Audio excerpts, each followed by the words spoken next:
എന്തായാലും ശ്രീരേഖയ്ക്കും സിബിനും കിട്ടിയ ഏറ്റവും വലിയൊരു അവാർഡാണ് ഇന്ന് ലാലേട്ടൻ കൊടുത്ത ആ ഒരു അവാർഡ്.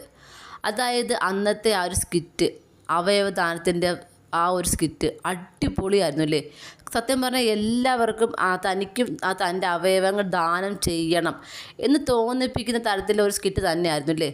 പ്രത്യേകിച്ച് ഈ ഒരു സ്കിറ്റിനെ കുറിച്ച് ലാലേട്ടൻ പറയുമ്പോൾ ലാലേട്ടൻ എടുത്തു പറഞ്ഞൊരു കാര്യമുണ്ട്.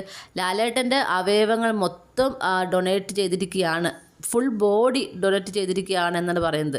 അതുപോലെ തന്നെ ഐ ഡൊണേഷനെ കുറിച്ചൊക്കെ പറയുന്നുണ്ട്. ഏറ്റവും കൂടുതൽ ഐ ഡൊണേഷൻ കൊടുത്തതിൻ്റെ സർട്ടിഫിക്കറ്റോ എന്തോ ആ ഒരു സംഘടനയുടെ ആയിരിക്കാം. അപ്പം എനിക്കതിനെക്കുറിച്ച് ഡീറ്റെയിലായിട്ട് അറിയില്ല. അപ്പം അങ്ങനെ ഒരു എന്തോ കാര്യങ്ങളൊക്കെ ലാലേട്ടൻ ചെയ്തിട്ടുണ്ട് ലൈഫിൽ. അപ്പം അതുമൊക്കെ ഒരുപാട് ഇൻസ്പിറേഷൻ കൊടുക്കുന്നതാണല്ലേ ആളുകൾക്ക്. അപ്പം ഇത്രയും ഒരു മഹത്തായ മനുഷ്യൻ തൻ്റെ അവയവ ദാനം ചെയ്യുന്നു, മറ്റൊരു സംഘടന ഉണ്ടാക്കി അതിലൂടെ ഇതുപോലെ അവയവ ദാനം ചെയ്യാൻ പ്രചോദനം കൊടുക്കുന്നു എന്നൊക്കെ പറയുന്നത് വലിയ സംഭവം തന്നെയാണ് അല്ലേ. അപ്പോൾ അതൊക്കെ പ്രേക്ഷകർ, സാധാരണ മനുഷ്യന്മാർക്ക് ഇതൊക്കെ ഒരു പ്രചോദനമാണ്. അതിന് വേണ്ടിയിട്ടൊരു സ്കിറ്റ്, ഇത് സംസാരിക്കാൻ വേണ്ടിയിട്ടൊരു സ്കിറ്റ് ഉണ്ടാക്കിയ നമ്മുടെ സിബിനും അതുപോലെ തന്നെ നമ്മുടെ ശ്രീരേഖയ്ക്ക് ഒരുപാട് നന്ദി തന്നെ പറയണം അല്ലേ. നല്ല രീതിയിൽ അഭിനയിച്ചു. ചില്ലറ നടിയൊന്നും അല്ല കേട്ടോ ആൾ.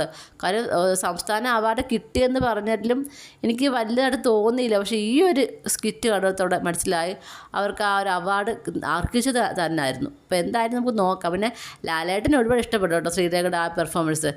പിന്നെ ലാലേട്ടൻ്റെ ആ ഒരു അപ്രിഷ്യേറ്റ് എന്ന് പറയുന്നത് അവർക്കും ജീവിതത്തിൽ മറക്കാൻ കഴിയാത്തൊരു കാര്യം. കാരണം ഇത്രയും വലിയൊരു മഹാനടൻ അത് പറയുക എന്ന് പറയുന്നത് വലിയൊരു അത്ഭുതമല്ലേ അവരുടെ ലൈഫിൽ. എന്തായാലും ശ്രീരേഖയുടെ ഈ ഒരു സ്കിറ്റിനെ കുറിച്ചുള്ള നിങ്ങളുടെ അഭിപ്രായം എന്താണ്? താഴെ കമൻറ്റ് ബോക്സിൽ മറക്കാൻ രേഖപ്പെടുത്തണം. കൂടുതൽ ലൈവ് അപ്ഡേഷനുമായി ഉടനെ വരുന്നതായിരിക്കും.